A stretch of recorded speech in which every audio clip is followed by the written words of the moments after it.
Это последние штрихи в подготовке к важному политическому событию. Хава Галаева в проведении таких ответственных мероприятий принимает участие с 1976 года. Признается, что тяжелее всех привлечь людей, ведь часто многие не понимают, насколько важно отдать свой голос.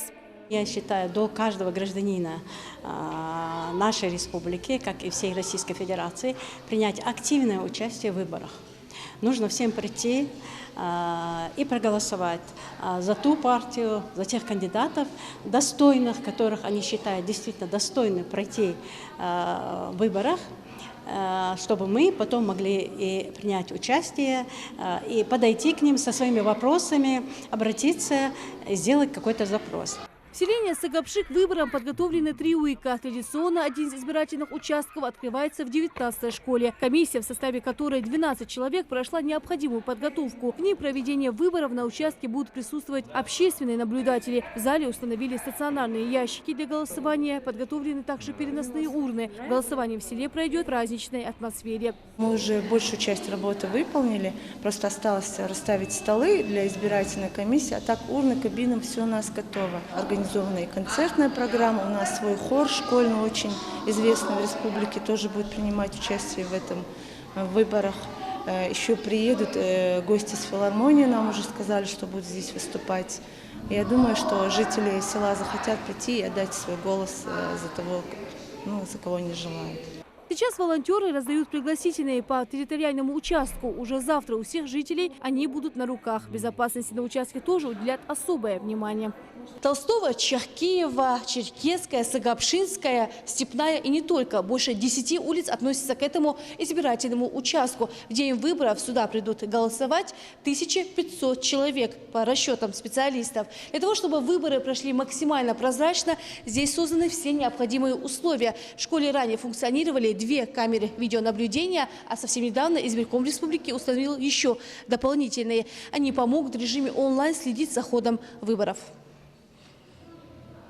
Каждый избиратель должен быть зарегистрирован на том участке, на котором планирует проголосовать. Списки будут у комиссии. Кабинки устроены без шторки с одной стороны, чтобы исключить контакт избирателей с тканью. Еще один участок в Вежере-Юрте тоже готов ко встрече с гражданами. Все избирательные участки в республике находятся строго на первых этажах. Все это делается для удобства граждан. В школе номер 10 в сельском поселении Вежер-Юрт в 2020 году провели капитальный ремонт. Отныне сельчане будут голосовать в вот таких прекрасных условиях. Селение небольшое, поэтому в день выборов свои двери откроют один УИК под номером 523. Специальный аппарат у нас для измерения температуры, дезинфекции рук. Здесь у нас на столе, маски. Дезинфекция рук – это уголок избирателя. Здесь нам необходимо чуть-чуть доклеить, но это у нас это все есть. Непосредственно вот здесь у нас располагается участковая избирательная комиссия, трибуна, значит, ящик для голосования. Здесь он сегодня здесь просто стоит здесь, но расположим его чуть по-другому. Напротив участковой комиссии разместили стол для общественных наблюдателей. Бюллетени здесь получат в среду. Ящик для хранения документов отлично попадает в обзор камеры видеонаблюдения. На сегодняшний день комиссия у меня состоит из работников, которые имеют богатый опыт работы в участковой комиссии. Мы получили список избирателей. На сегодняшний день у нас зарегистрировано 647 избирателей. Каждый избиратель уже получил у нас пригласительный, мы им раздали. Мы планируем, как обычно у нас бывает, более 80%. Мы так планируем в этом году. В течение определенного времени, до 2 часов, мы получаем и в устной форме, и потом в письменное заявление от избирателей о том, что они будут голосовать на дому. И поэтому после этого выезжает участковая комиссия с представителем одного из наблюдателей по селу. Село у нас маленькое, всего лишь 1160 жителей, из них 647 голосующих. Первые избиратели и жители преклонного возраста получат приятные презенты в дни выборов. В сельском поселении сложилась добрая традиция участвовать во всех важных мероприятиях. 82 года куюрт яхшуса, бол бешуса, цухенда ярк бол бина в школе бол бинас.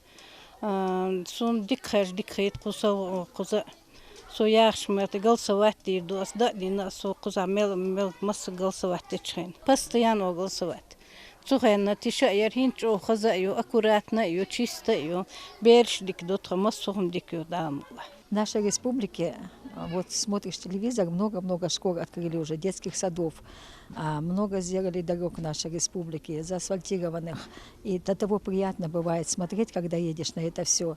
И хочется сказать большое спасибо нашему президенту, что он это все делает, нашим депутатам, чтобы они еще больше до нас это сделали, чтобы наши дети увидели какое-то свое светлое будущее, чтобы им было приятно жить, учиться в этих школах, ходить в эти детские сады. А вы голосовать будете? Да, мы будем голосовать. Я, мои дети, моя семья, все мои родственники придем на голосование. До выборов осталось совсем немного. Напомню, 17, 18, 19 избиратели региона будут голосовать за депутатов Государственной Думы, Федерального собрания России и Народного собрания Ингушетии 7-го созыва. Лена Цычоева, Асхабила, Киев. Новости 24.